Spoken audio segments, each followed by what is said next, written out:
ازيكم عاملين ايه؟ لو اول مره تشوفوا القناه، انا اسمي سما، مصريه متجوزه امريكي، ومعظم فيديوهاتنا حتى الان من امريكا. ففيديو النهارده بقى قلت كده اوريكم بيتزا هات عامله ايه في امريكا وكده، يا ترى في مصر احلى ولا في امريكا احلى. تمام. يعني طلبت بقى اللي هو البيتزا اللي هو يعني بصوا، اللي هي بالجبنه.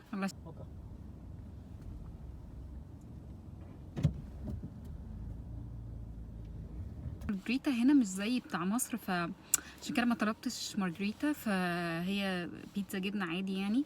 فهنشوف بقى شكلها عامل ازاي، ونشوف العجينه احلى هنا ولا في مصر ولا الكلام ده. عشان مثلا لو حد، انا الغرض من السلسله دي، انا كنت عملت لكم قبل كده فيديو كنتاكي. الغرض من السلسله دي ان انتوا لو مثلا حد عايز يزور، يعني هيزور امريكا في يوم من الايام او كده او الكلام ده، يبقى عارف الدنيا ماشيه ازاي في موضوع الاكل وكده يعني. كارل بقى جاب البيتزا، فهنشوف بقى ايه يا ترى حلوه ولا ايه، بس شكلها سخن يعني. ده شكل البيتزا ما شاء الله، بصراحه شكلها حلو. هنشوف بقى العجينه، بس انا عايزه بس اوريكم من قريب شكلها عامل ازاي. Yes. كارل بيقول يعني Choose your favorite piece. يا شايفين، عايزه اوريكم بس شكلها من قريب. هي بصوا ما شاء الله، الله اكبر، سخنه، فحتى جت في الكاميرا. فالعجينه بصراحه حلوه يعني، مش معجنه. وعايزه اوريكم بقى من تحت شكلها.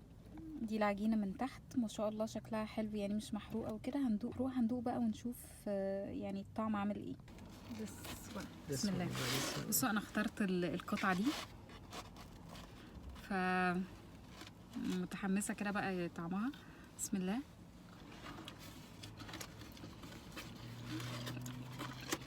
سخنه جدا بصراحه، حلوه. عايزه اقول لكم على حاجه، انا عارفه ان في ناس بتتريق اما حد بيدوق الاكل ودي مثلا كام من 10 والكلام ده وكده، بس يا جماعه الاكل اكيد بيبقى ليه تقييم. يعني انتوا مش احيانا بتروح مثلا مكان وتلاقوا الاكل طعمه مش حلو، صح ولا لا؟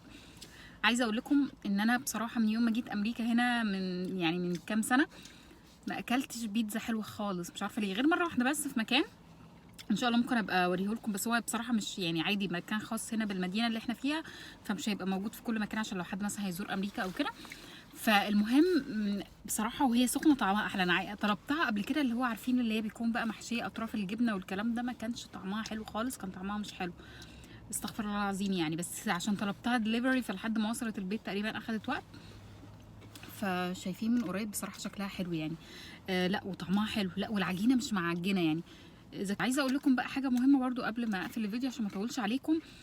عارفين الصوص ده يعني صوص الطماطم ده مميز، مش زي بتاع مصر على فكره. في حاجه كده معينه مختلفه، فمدي طعم. انا هو طعم حلو، بس انا مش عارفه ليه مش بيضغى على طعم البيتزا قوي، مش بيحسسني بطعم الجبنه والحاجات التانية. بس هي في المجمل حلوه يعني، اديها 8 من 10. بس اقصد ان الموضوع صوص الطماطم ده مختلف شويه عن مصر يعني. في حاجه واضحه قوي فيه، بس انا مش عارفه احدد ايه هي يعني. بس بصوا يا جماعه، بس عايزه معلش اقول لكم برده نقطه تانية. الجبنه مش كتيره قوي، وفي نفس الوقت يعني زي ما بوريكم، زي ما قلت لكم قصدي قبل كده، صوص الطماطم كتير يعني ايه، طاغي على كل الطعم بصراحه.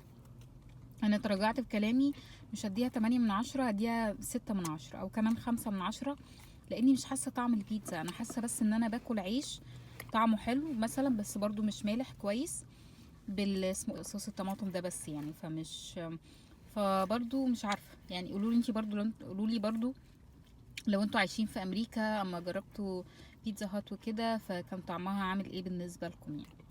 اتمنى بقى ان انا ما اكونش طولت عليكم في الفيديو ويعني لو في مثلا محلات تانية موجوده في مصر وموجوده هنا، محلات اكل او كده او اي حاجه بشكل عام، منتجات مثلا موجوده في مصر وموجوده هنا، وحابين ان انا اقارنها وانا اقدر اعمل كده، فاكتبوا لي في التعليقات. اتمنى بقى الفيديو ما يكونش طول عليكم. مع السلامه.